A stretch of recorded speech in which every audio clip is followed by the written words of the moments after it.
Alors prends ta Bible, lève ta Bible avec moi. Tu vas répéter après moi, dis ceci est ma Bible. Ceci est ma Bible. Elle contient la parole de Dieu et les promesses de Dieu pour ma vie. Je ne suis pas un simple lecteur de la parole. Je suis un pratiquant de cette parole. Aujourd'hui, j'ouvrirai ma Bible et le Seigneur me parlera. Au nom puissant de Jésus, Amen. Amen. Nous croyons que le Seigneur va parler à plus d'une personne, à plus de 2 personnes ce soir. Alors pour commencer, partage le live à quelqu'un, invite quelqu'un à joindre, invite quelqu'un. Alors que je vais commencer à prier en langue, partage le live, aime la vidéo, je vais faire aussi pareil. Breda Shando Gloria Brada Rabba Breda Ges. Yes, libre que te lo bahanda vaide gesi broto rabakategedesha. Invite a friend to join to watch. Alléluia. Oh yes. On va partager le live. Oh rabakatura dagedesi yadababa. Amen. Alléluia. Alors je tiens à rendre grâce à Dieu pour la reprise. On va reprendre toujours notre live de ce soir. On va parler toujours sur redécouvrir le royaume de Dieu. Bien aimé, vous savez, c'est tellement important. C'est un message puissant. Un message qui doit être prêché, enseigné, reprêché, réenseigné. Le message du concept sur le royaume de Dieu. Amen. Jésus était venu sur la terre. Il n'avait pas introduit une religion sur la terre. Jésus n'a pas amené une religion sur la terre. Non. Jésus est venu. Il a annoncé le message du royaume de Dieu. Et depuis le mois de mars, je suis en train d'enseigner sur ce thème, sur le royaume de Dieu, presque toute l'année pour parler que d'un même thème, d'un même message sur le royaume de Dieu. C'est pour vous dire que c'est vraiment un sujet très important, le sujet sur le royaume de Dieu. Si vous comprenez le message sur le royaume de Dieu, si vous comprenez mon enseignement sur le royaume de Dieu, je crois par la foi et par la grâce de Dieu que Dieu va vous faire sortir de la religiosité. Aujourd'hui, beaucoup de chrétiens, beaucoup de gens sont dans un esprit religieux, dans un esprit de religion. Amen. Dans un esprit liturgique. Mais le message sur le royaume de Dieu nous amène à l'essentiel. Sur le message sur lequel Jésus lui-même, il est venu, il a enseigné. Amen. Et je suis à la 6e épisode de la saison 2 de cet enseignement. Comme je vous ai dit, c'est depuis le mois de mars que je suis en train de prêcher ce thème sur le royaume de Dieu. Et nous allons parler de la prière. Amen. La prière marche. Bien aimé, la prière marche. La prière fonctionne. Lorsque on prie, nous sommes supposés voir des résultats. Lorsqu'on prie pour des choses, on doit voir des exaucements. Ce qui est sûr, toi qui me suis, ce qui est sûr, toi qui es en train de suivre ce live de là où tu es, tu as des projets cachés dans ton cœur. Ce qui est sûr, tu as des objectifs à atteindre durant l'année 2024. Et tu es en train de voir comment l'année est en train d'aller et de finir. Et tu pries Dieu. Beaucoup de personnes prient, mais peu de personnes peuvent voir des résultats. Pour vous dire, l'important ce n'est pas de prier. L'important c'est de savoir comment bien prier. Et ce soir, je m'en vais pour vous apprendre, pour vous enseigner, selon les Écritures, comment bien prier efficacement pour voir des exaucements, pour voir des résultats. Alléluia. Alors, invite quelqu'un et partage le live. Amen. Alors, si tu es prêt pour la parole de Dieu, baisse la tête et nous allons prier. Abba, thank you for this wonderful time to share your word to your people. Holy Ghost, I speak through me and make me a blessing for your people. And at the end of the day, let the name of Jesus Christ only be sanctified. In Jesus' mighty name, Amen. Amen.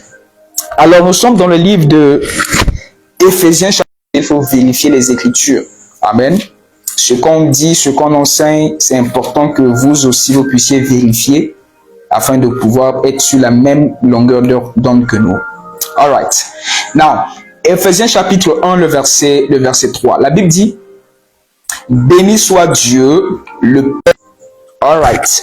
Now, Éphésiens chapitre 1, le verset 3, la Bible dit, béni soit Dieu, le Père de notre Seigneur Jésus-Christ, qui nous a bénis de toutes sortes de bénédictions spirituelles dans les lieux célestes en Christ.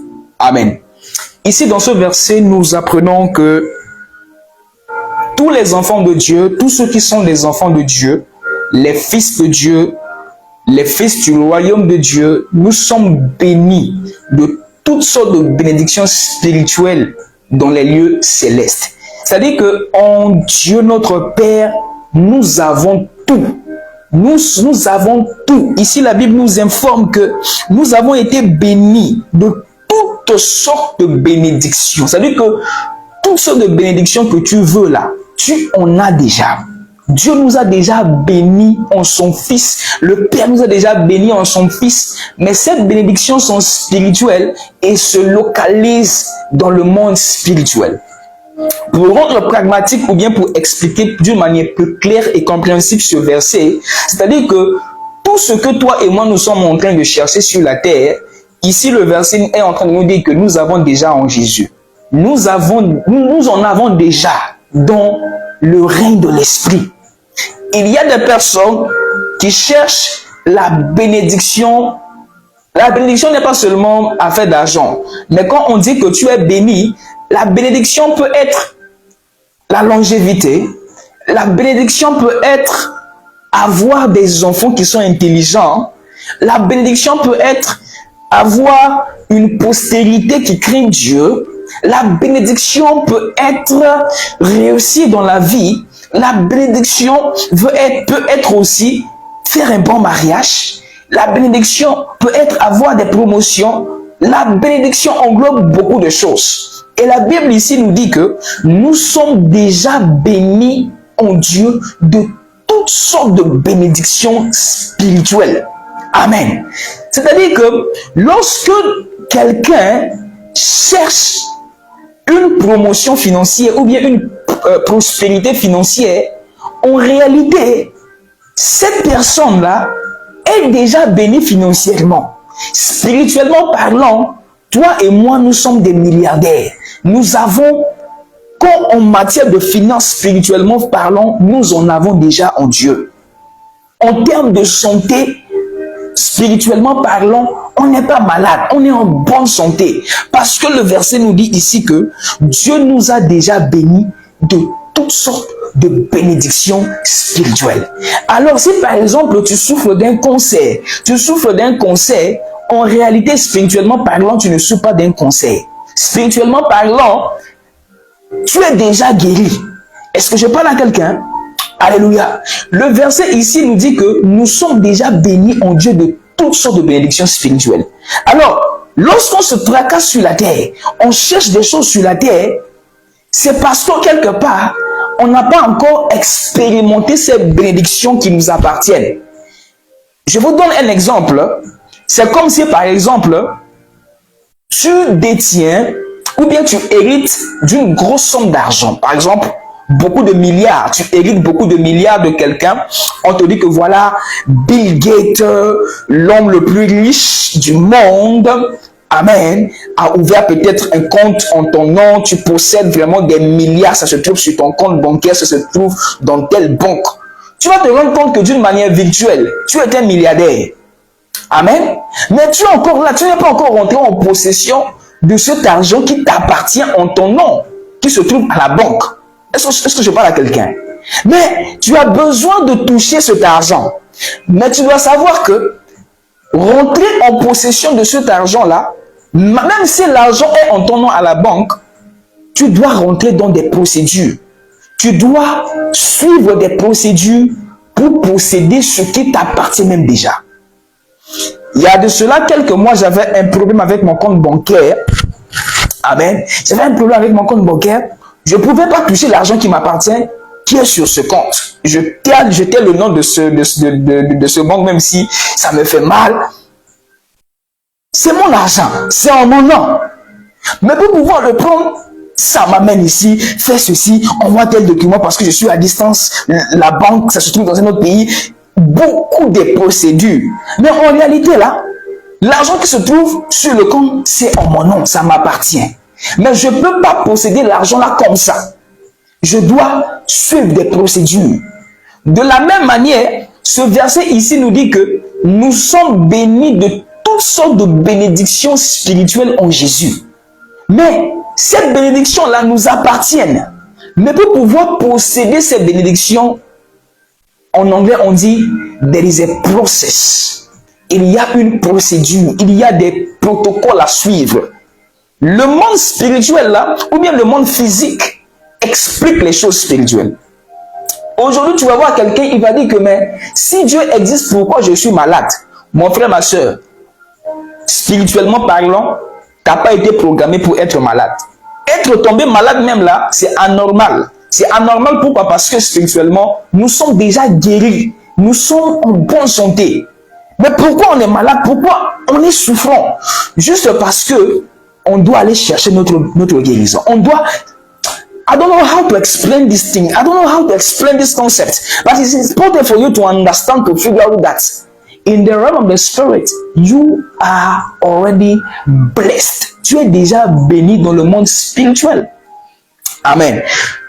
Il y a des personnes qui se posent parfois des questions pour dire que, ah, mais est-ce que on doit tomber malade? Pourquoi on souffre de cancer? Pourquoi on attrape des maladies comme ça et puis on se dit on va de Dieu tout ça? En fait, en temps normal, on n'est pas censé être malade. Parce que la Bible en question nous dit que nous sommes bénis de toutes sortes de bénédictions célestes en Jésus. C'est-à-dire que dans cette bénédiction, de toutes sortes de bénédictions là, il y a la guérison qui est là. Tu as des problèmes de vue. Spirituellement parlant, tu as des yeux de rechange déjà qui t'appartiennent. Spirituellement, dans le règne de l'esprit. Tu souffres d'un problème de cœur. Tu as déjà un cœur de rechange qui t'appartient en ton nom. Dieu en a. Ça se trouve quelque part. Tu as besoin, je ne sais pas quel est ton besoin, je ne sais pas ce dont tu cherches, tu cours après. Mais tout ce dont tu cherches, tu trouves, tu cours après là, tu l'as déjà en ton nom. Juste parce que tu es un fils de Dieu, tu es un enfant de Dieu. Du moment où tu es devenu un enfant de Dieu, toutes ces choses-là t'appartiennent, tu l'as déjà. Mais pour pouvoir la vivre, les voir manifester dans ta vie sur la terre, il y a une procédure. Quelqu'un dit avec moi une procédure. Say with me, procedure or process. Hallelujah. There is a process for this thing. If you want to active these things, there is a process. Pour dire, c'est pas tout ce qui t'appartient qui est automatiquement actif. Amen. Même si on te dit que cette voiture t'appartient, c'est pas parce que la voiture t'appartient qu'automatiquement la voiture va se mettre à rouler. Tu dois monter dedans, démarrer et rouler avec. Amen. De la même manière, quand Dieu te dit que tu es riche, oui, tu es riche, mais pour vivre cette richesse, tu dois l'activer. Et avec moi, l'activer. Amen. Alors pour l'activer, le meilleur moyen par lequel on peut activer ce qui nous appartient en Dieu, ça se trouve par ce qu'on appelle la prière. La prière est la voie par laquelle nous activons ce qui nous appartient déjà.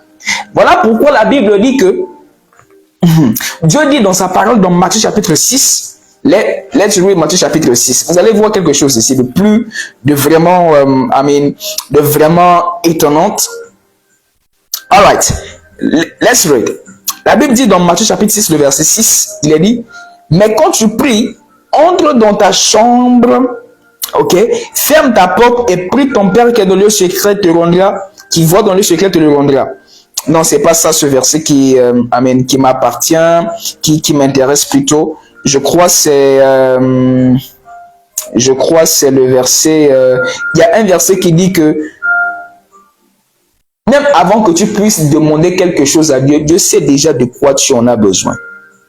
Ok, alright. Je crois que ça se trouve dans Oui, c'est toujours dans Matthieu chapitre 6. But there is a verse we mention that the Lord our God... No, ok. Matthieu 6, le verset 32. Le verset 32, la Bible dit: car toutes ces choses, ce sont les païens qui les recherchent.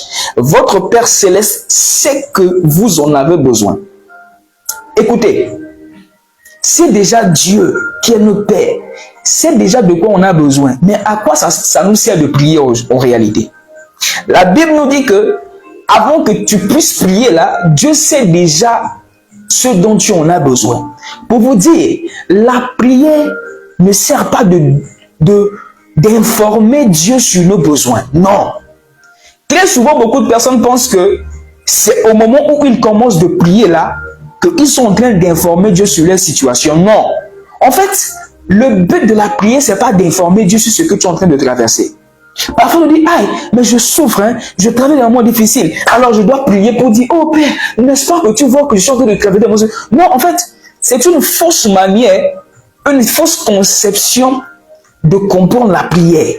La prière ne sert pas d'informer Dieu sur la situation que nous traversons. Parce que même avant de pouvoir prier, Dieu sait déjà ce que tu traverses. Alors, ça sert à quoi de prier si lui-même, il sait déjà ce dont on en a besoin? Pour dire que la prière, en anglais, on dit « there is a purpose behind ». Il y a un but, il y a un objectif qui se cache derrière la prière. Et c'est cet objectif-là, c'est ce but-là que beaucoup des enfants de Dieu ne comprennent pas. Et ça fait qu'ils minimisent la prière et ils ne prient pas beaucoup. Oh yes. Vous savez, aussi longtemps que vous ne connaissez pas l'importance de quelque chose, le but de quelque chose, vous n'allez jamais pratiquer cette chose comme vous devez le faire. Mais du moment où vous avez la connaissance sur l'importance de quelque chose, vous n'allez pas négliger cette chose. I'm telling you. Du moment où tu connais l'importance de quelque chose, tu ne négligeras pas cette chose. Du moment où tu connaîtras, ou bien tu vas connaître l'importance de la prière, le but de la prière, tu ne vas pas négliger la prière. Tu vas même chérir la prière.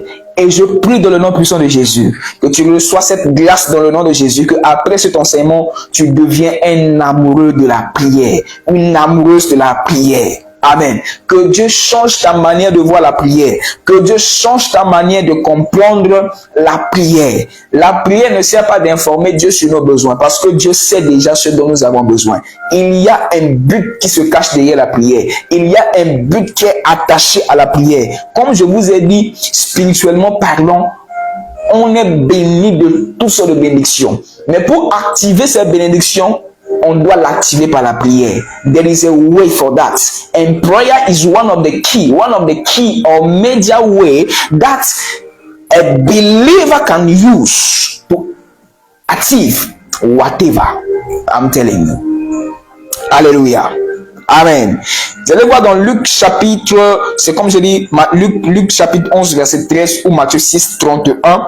Ça nous révèle que Dieu sait déjà de quoi on en a besoin lorsqu'on ouvre la voie pour prier. Peut-être tu es en train de prier peut-être pour ton projet. Mais est-ce que tu pries de la bonne manière? Le problème, c'est pas de prier, mais le problème, c'est de prier de la bonne manière. Qui est avec moi? Bonne manière. Amen. Bonne manière. Amen. Vous allez voir, dans Matthieu chapitre 6, ça nous explique comment Jésus a appris ou bien il a enseigné à ses disciples comment prier efficacement. Les disciples ont vu chez Jésus que cet homme faisait des choses extraordinaires.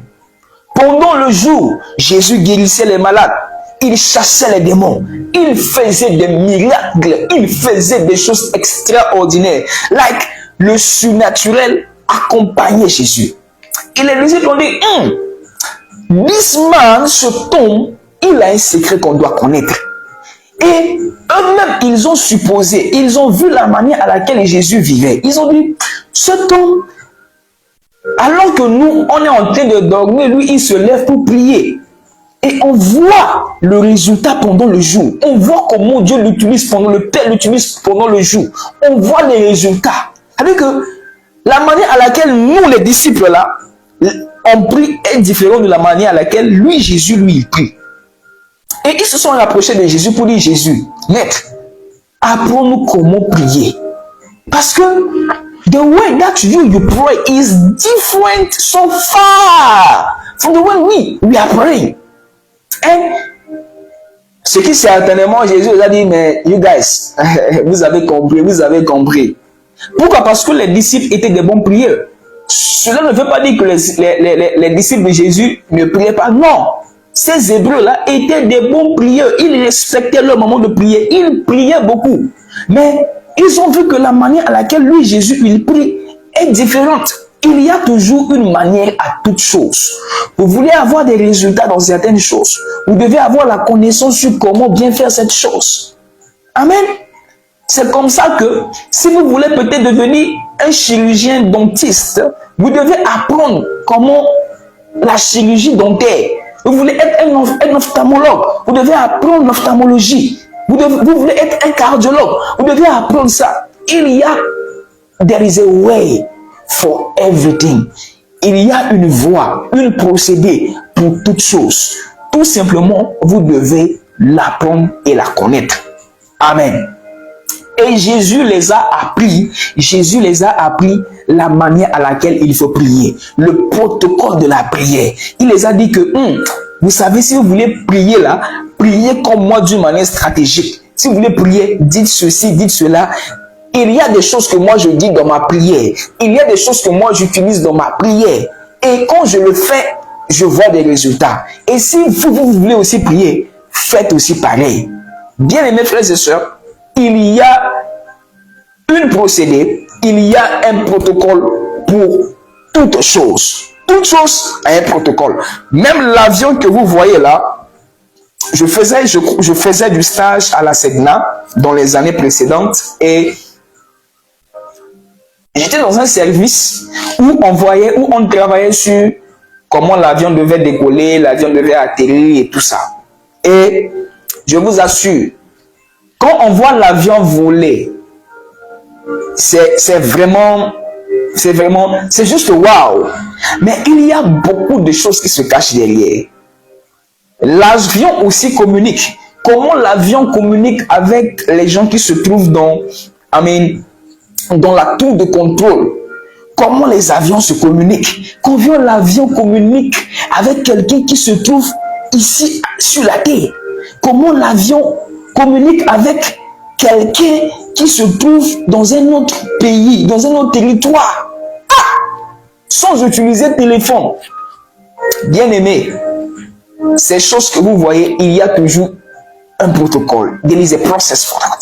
Et il y a un procédé, un process pour la prière. Et l'une des clés majeures à comprendre avec la prière, c'est de pouvoir prier le Père, notre Père.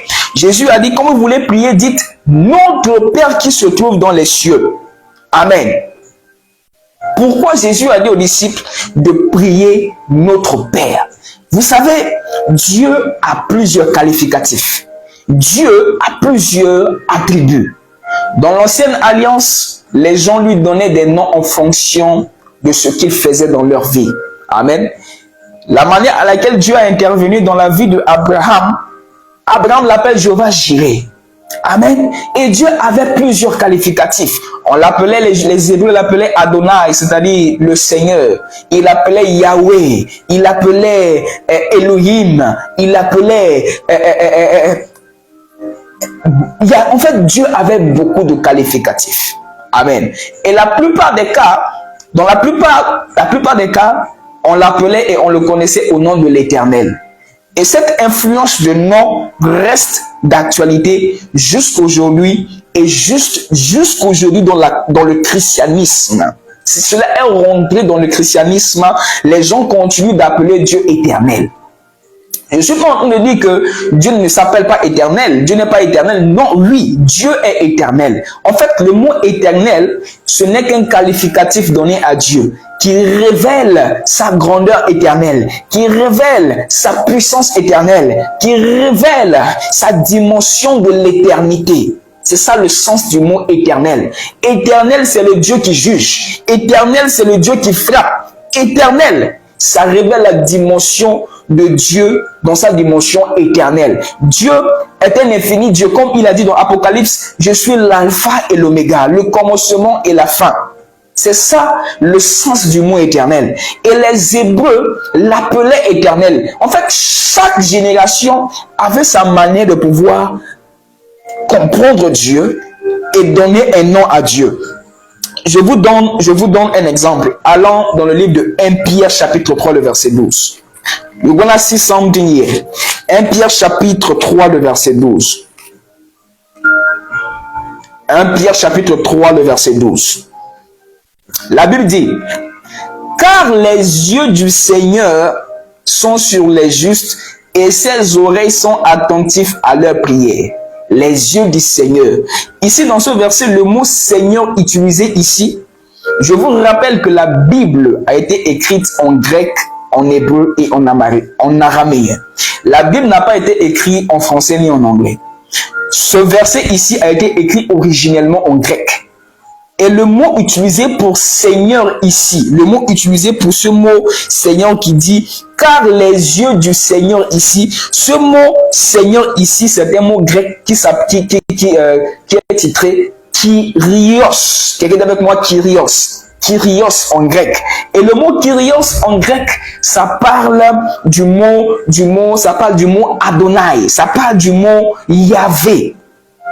Amen. C'est-à-dire, les Juifs ou les Grecs à l'époque, les Juifs à l'époque avaient une manière d'appeler Dieu.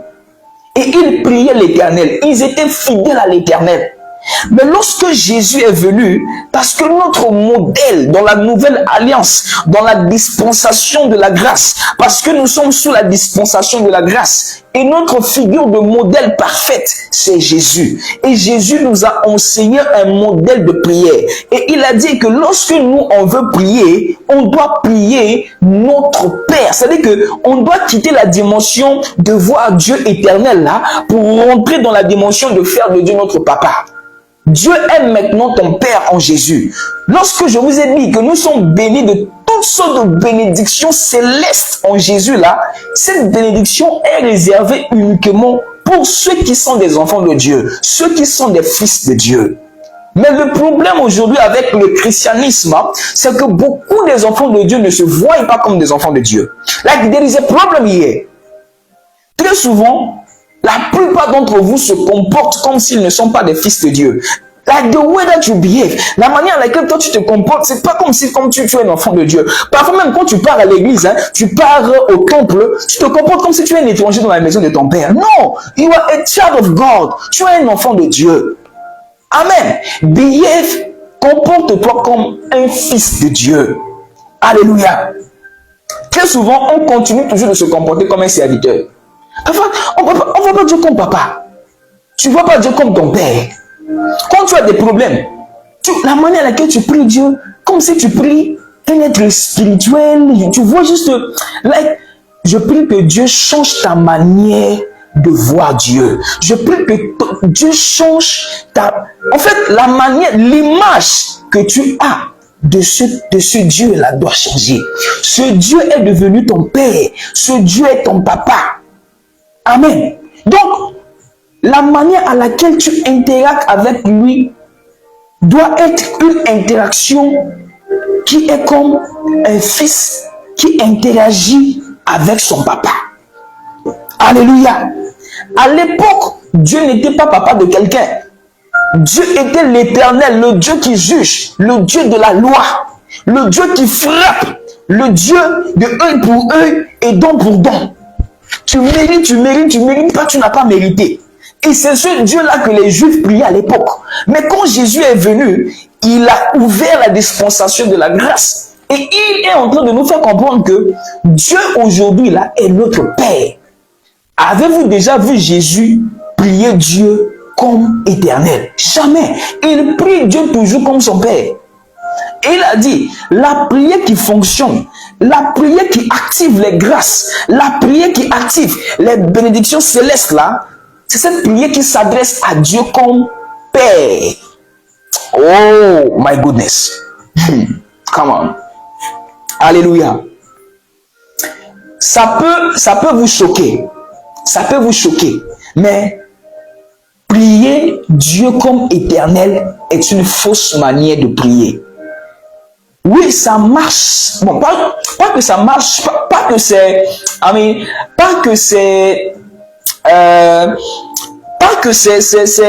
ça amène un résultat négatif, non. Mais ça influence ton exaucement d'une manière négative. Amen. Est-ce que je parle à quelqu'un ici? Aujourd'hui, vous allez voir que nous ne sommes pas supposés prier l'Éternel. Non. Si même vous voulez, après on va couper cette partie de vidéo où on voyait à des chrétiens. Arrêtez de prier l'Éternel. Parfois, généralement, même dans nos prières personnelles, là, quand on veut prier, on dit « Oh Éternel mon Dieu, oh Éternel mon Dieu ». Même c'est toi qui conduis la prière à l'église. « Oh Éternel mon Dieu, je te prie, Éternel ». Même à seul, tu es en train de prier, parfois tu dis « Éternel, Éternel, Éternel ». En fait, l'Éternel là, oui, ça peut marcher aussi. Mais tu n'es pas supposé prier comme ça. Tu es supposé prier Dieu ton Père. En fait, éternel et Père, là, ce n'est pas deux personnes différentes. C'est la même personne, mais cette personne a plusieurs facettes. C'est comme aujourd'hui, mon père peut être le président ou bien directeur d'une entreprise. Et moi, je suis son fils. Il est directeur, mais il est aussi mon papa. Est-ce qu'on se comprend? La manière à laquelle je m'approche de lui, ça dépend de quel profil j'affiche en premier lieu. Si je viens le voir comme directeur, il va se comporter avec moi comme un directeur qui se comporte avec son employé. Mais quand je viens le voir comme mon papa, il y aura... C'est différent en fait. Et tu dois prier Dieu comme un fils qui prie son père. Amen. Et beaucoup de personnes passent comme ça à côté de cette grâce parce qu'ils continuent de prier Dieu comme éternel. Dans tes prières, dans tes moments de prière personnelle, évite ou bien arrête d'utiliser le nom de l'éternel. Prie Dieu, le Père. Le Père. Qui est avec moi le Père? Amen. Dieu est ton papa. Matthieu chapitre 7, le verset 11. Matthieu chapitre 7, le verset 11. Matthieu 7, le verset 11. Let's see what the Bible says. Matthieu 7, 11, la Bible dit: si donc méchant, comme vous l'êtes, Dieu donnera-t-il de bonnes choses à ceux qui les lui demandent? Bien-aimés frères et sœurs, le verset ici dit: à combien de fois votre Père? On n'a pas dit ici à combien de fois votre Dieu. Non. En fait, dans la nouvelle alliance, la constitution de la nouvelle alliance nous demande de voir Dieu maintenant comme notre Père. Tout ce qu'on veut lui demander, c'est-à-dire que quand tu pries là, prie Dieu comme ton Père, comme un enfant parle à son papa. Parce que à chaque fois que tu pries et tu dis éternel, éternel, ou bien tu utilises un autre nom, en fait tu te mets automatiquement dans la position d'un employé qui s'adresse à son boss, à son chef.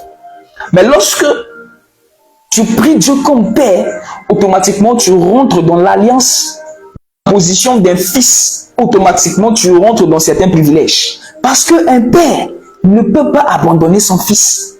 Même si l'enfant avait des erreurs, l'amour, vous devez prier Dieu comme on prie.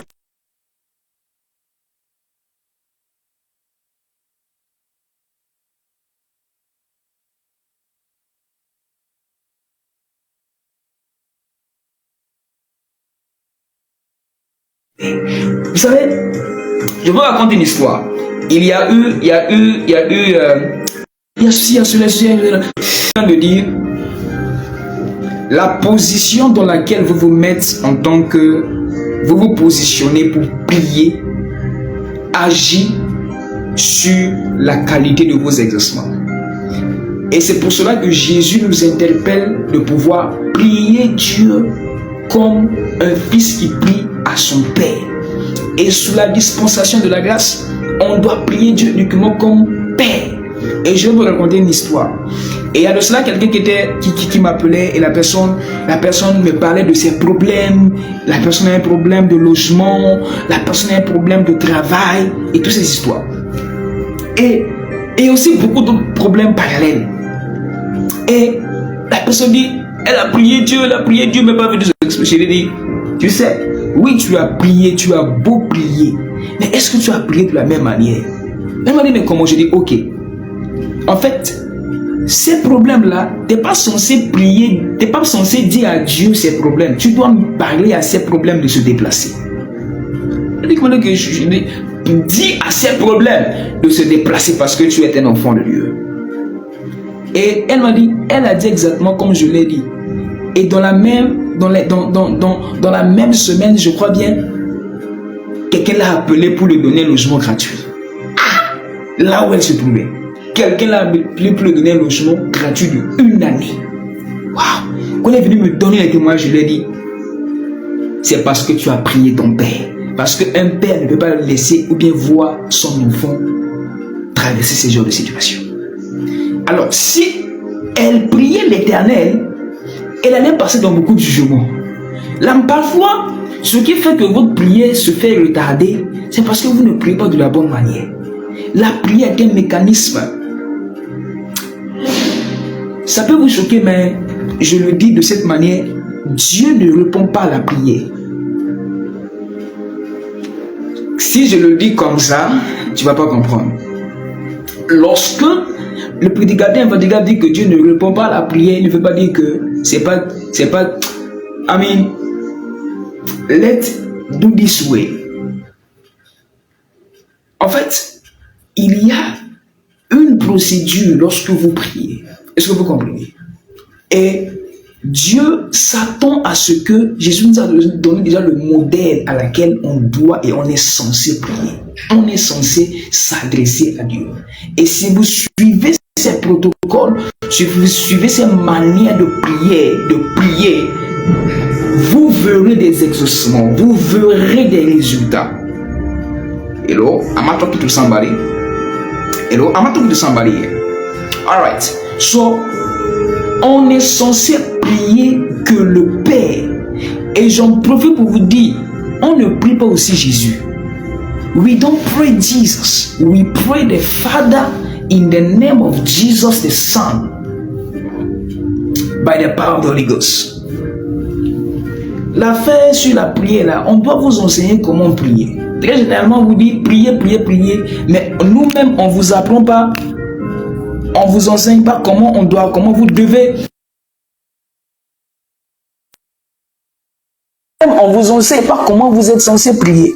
Et c'est ça qui fait que ça joue sur la qualité de votre prière. Ça joue sur la qualité de la manière dont vous priez.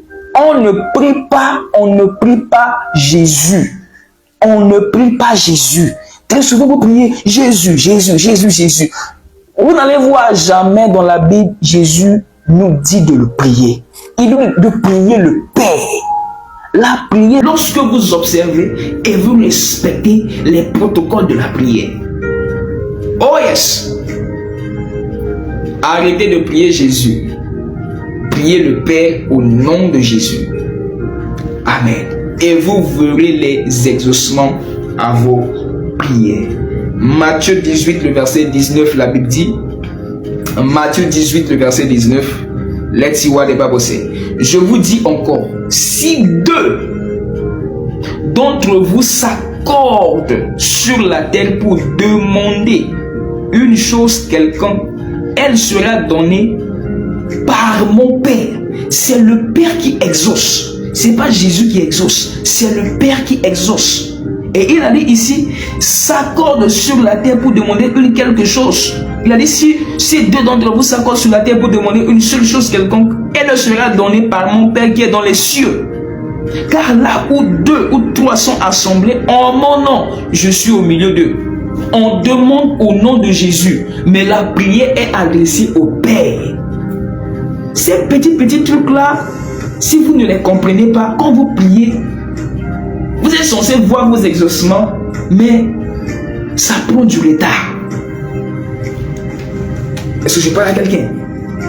Voilà pourquoi les disciples ont dit Jésus, apprends-nous à prier. Si Jésus lui-même, il a appris aux disciples comment prier, pour vous dire que la prière là, ça s'apprend. La prière là, ça s'apprend. On ne prie pas par hasard. La prière, c'est pas juste ouvrir la bouche, parler. Non, non, there is a way for that. La prière, ça marche là. Quand vous voyez ces gens qui vivent le surnaturel, Jésus qui vivait le surnaturel là, il a appliqué ces choses-là. On veut prier le Père, prier la bonne personne, prier la bonne direction, aller sur le bon chemin. Parfois, on est là, on prie. On n'a pas besoin de prier une intermédiaire. J'ouvre la parenthèse. On n'a pas besoin de prier un saint pour que le Saint remonte la prière. On n'a pas besoin de passer par Marie. On n'a pas besoin de prier quelqu'un pour non. La seule personne à qui nos prières sont censées adresser directement, c'est le Père. Et au nom de Jésus. Oh. Oh yes. Oh yes. Vous ne voulez pas croire où? Ce qui ferait la différence, c'est l'exaucement. Ce sont les résultats. Et ils ont vu les résultats dans la vie de Jésus. Voilà pourquoi je dis, priez le Père. Amen. Quand tu pries le Père, tu passes dans des privilèges. Tu es privilégié. Amen, amen. Tu es privilégié lorsque tu pries le Père. Vous savez, si votre père est président de la République et que vous allez au palais pour le voir, et quand vous vous présentez et vous dites que vous voulez voir le président, le chef d'État, vous allez passer dans des protocoles. Soit, on va te demander si tu as un rendez-vous avec lui, est-ce que tu as reçu l'audience, toutes ces histoires. Mais lorsque tu utilises la relation de la filiation, un fils qui vient voir son papa, tu es privilégié. Tu n'as pas besoin de passer par ces protocoles. Et Jésus nous apprend que dans la nouvelle alliance, au travers de lui, on devient ami avec Dieu. On fait amitié avec Dieu. Tout le monde a la possibilité de voir Dieu comme un père, de voir un Dieu, devenir ami avec Dieu. Ce qui n'était pas fait dans l'ancienne alliance, qui n'était pas valable pour tout le monde. Est-ce que je parle à quelqu'un? Je prie dans le nom puissant de Jésus que tu rentres dans cette dimension de Père et Fils dans le nom puissant de Jésus. Tu veux voir tes exaucements, tu veux voir tes sujets être exaucés. Tu veux voir Dieu répondre efficacement à tes prières. Prie le Père. Stop. Arrête de prier l'Éternel. Arrête de mentionner les noms, les attributs moraux, relationnels, tout ça là. C'est pas péché quand vous le faites, mais ça agit d'une manière ou d'une autre sur la qualité de vos exaucements. Voilà pourquoi, quand vous vous mettez à genoux, quand vous devez vous adresser, adressez-vous dans la relation de père et de fils. Voyez Dieu plus comme un père. Voyez Dieu plus comme un papa. Les Écritures disent que celui qui répond à nos besoins là, c'est le Père qui répond. C'est pas Dieu en tant qu'éternel, c'est pas Dieu en tant que Elohim, c'est pas Dieu en tant que ceci, mais c'est en tant que éternel. Alors si depuis des années, quand tu pries, tu ne fais pas attention et que tu dis souvent oh éternel, oh celui-ci, oh celui-là, c'est pas péché quand tu fais ces choses. Mais ce qui est recommandé, c'est que tu pries Dieu comme papa. Quand tu veux prier, dis mon Père, toi qui es dans les cieux. Oh papa, je viens à toi. Oh papa, tu sais, papa, tu es mon Père. C'est toi le Père que je prie. Toi Père, ça marche. Ça marche. Alléluia. Priez Dieu comme un fils qui s'adresse à son Père. Dieu est devenu notre Père en Jésus-Christ. Parce qu'en Jésus, nous sommes devenus des co-héritiers. Jésus est notre grand frère, nous sommes son cadet et Dieu est notre Père. Vous voyez ces petits détails très souvent, à cause de la religiosité, on les néglige. On pense que la prière est juste comme ça. Tout le monde peut prier comme il veut. Non, on ne prie pas comme on veut. Il y a une manière de prier. Et cette manière de prier, Jésus nous a montré le modèle selon Matthieu chapitre 6. La première des choses, le premier pas à faire, c'est de voir d'abord Dieu que tu veux prier là comme papa. Adresse-toi à lui comme ton Père. C'est lui qui répond aux prières. C'est lui qui exauce les prières au nom de son Fils Jésus-Christ de Nazareth. Mais généralement, parfois, vous faites la confusion. Vous priez Jésus, vous priez celui-ci. Parfois, sur 100 prières, tu vois seulement 2 être exaucés, 3 être exaucés. On est censé voir sur 100 prières son exaucement.